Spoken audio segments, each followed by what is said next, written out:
more responsibility for sexual assault.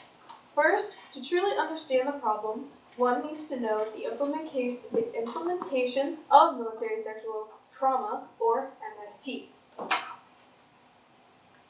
MST, as you can see, is a long-term problem, from pre-1973 to post-1992. As such, it needs to be fixed, because it affects so many people inside and outside of the military.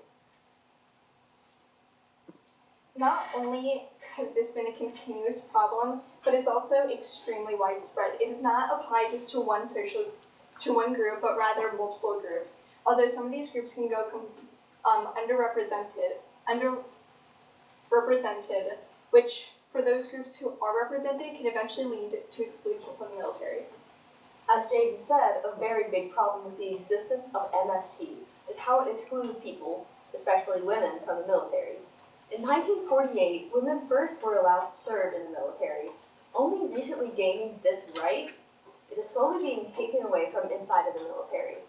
With demotion from ranking positions after reporting, decreasing women's higher status in the military, many people will once again begin to believe that women are unfit to serve. The history of MST has obviously went down over the years, as you can see. From over 90% of MST being harassment pre-1973, see that up there, to only 70% post-1992, which is right there, that like really dark line. This doesn't mean the problem is over though. Throughout history, coercion, which is forcing another person to do something using force or threat, has gone up dramatically, along with assault as well. Though MST has gone down, there is no promise that it will stay that way. This is why we need a firm solution to combat MST.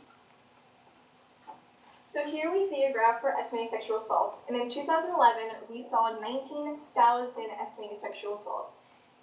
In the next year, just 1 year later, we see 26,000 estimated sexual assaults. This shows an increase of 7,000 victims, being a total increase of 26.5%.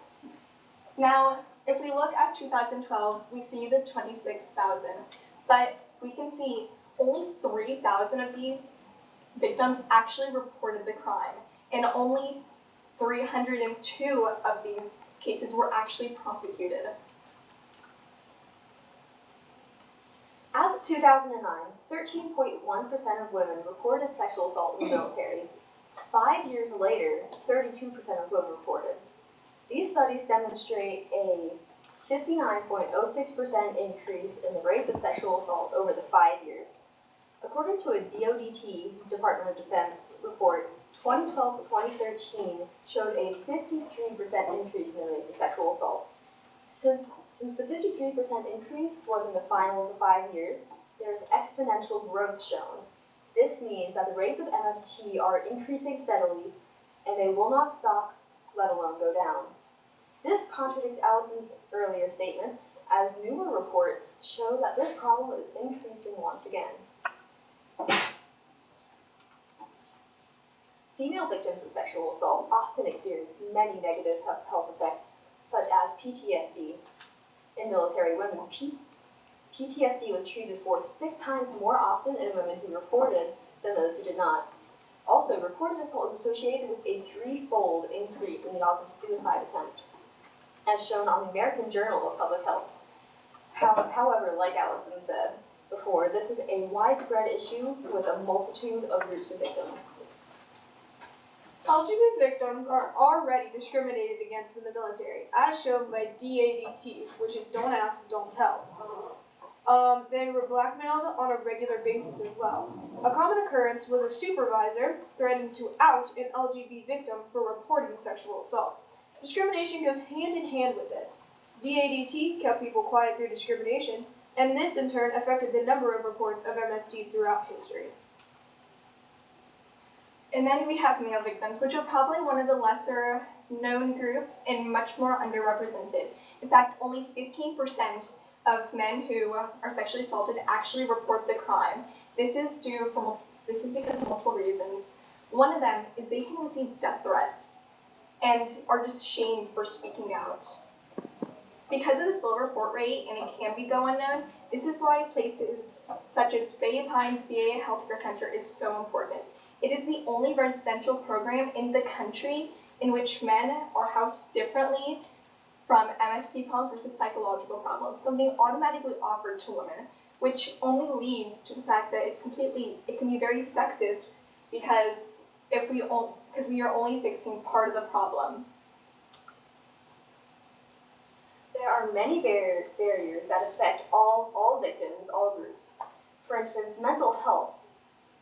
Mental health effects such as depression, suicide.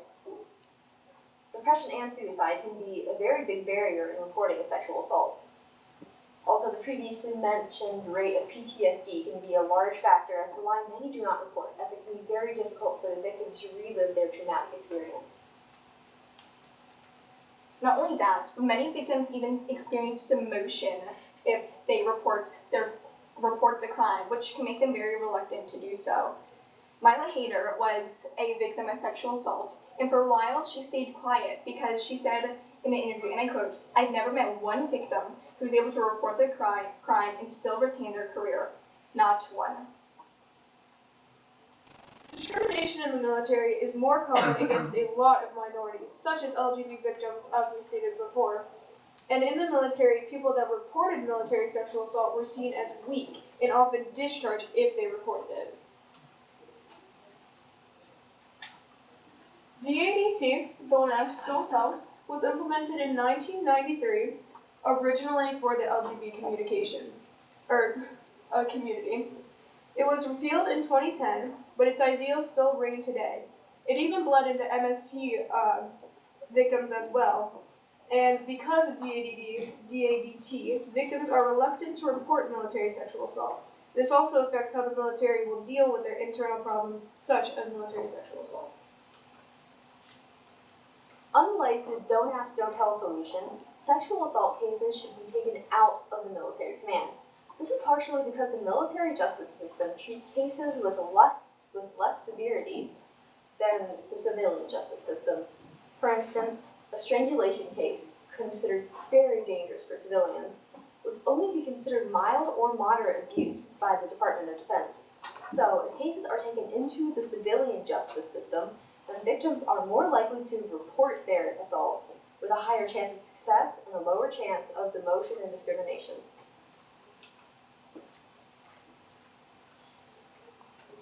One of the problems with this is cases going public. In another case, in 1996, Sergeant Major Brenda Holster filed a report against her boss, accusing him of assaulting her, hoping that speaking out would eventually create change in the system. But yet, 20 years later, nothing is still being done. And if cases are going public and still that doesn't create a stronger will for them to make a better solution, then what will? Stereotypes, such as men being stronger and smarter than women, limit MST being taken out of the chain of command because of the reluctance to even report, nor even for them to go through the chain of command. Its reluctance to keep everything the same.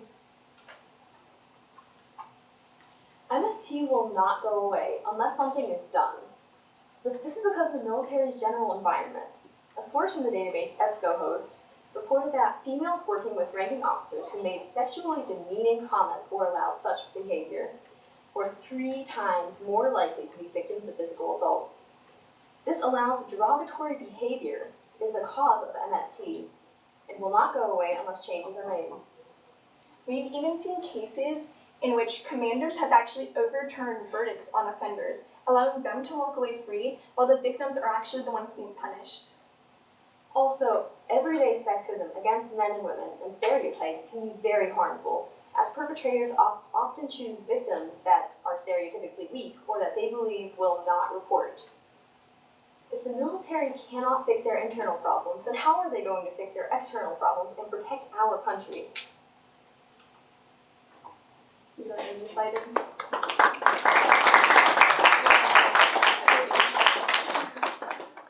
Okay, Jaden, I'm going to start with you. Oh, Yeah. Jeez Louise. How did the group decide to include Leo's perspective lens or conclusion into the overall presentation?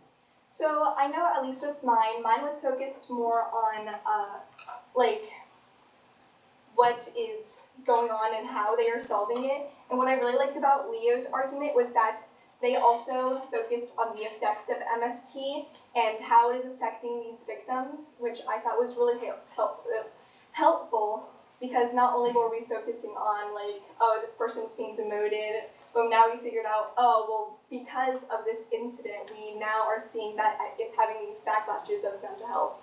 Okay. Leo, in what way did you improve your ability to work with a group as a result of this project? My ability to work with a group was increased a lot, because usually when I plan something for myself instead of with a group, I spend like hours and hours, like, okay, I have to have this detail and this detail. But because of this group experience, I now know how to plan something with like an hour's notice or whatever, to plan around some tight band schedules. But now I'm a lot better at, a lot more confident as well with planning events and just in general time management. Okay, and then finally, Allison, describe an argument from one of your peers' individual reports that made you think differently about your team solution. Jaden had an interesting argument in which she used a couple different cases of actual military sexual assault. And I thought that was really cool because it gave kind of like almost a primary source that gave kind of a foundation for how it was actually dealt with and how it went through the chain of command. And then how did that affect your team solution? That affected our solution because instead of DADT, like that was mentioned before, that didn't work, we had to figure out another solution that actually would work, which is how we got to our solution of taking it out of the chain of command so that military sexual assault would be treated well.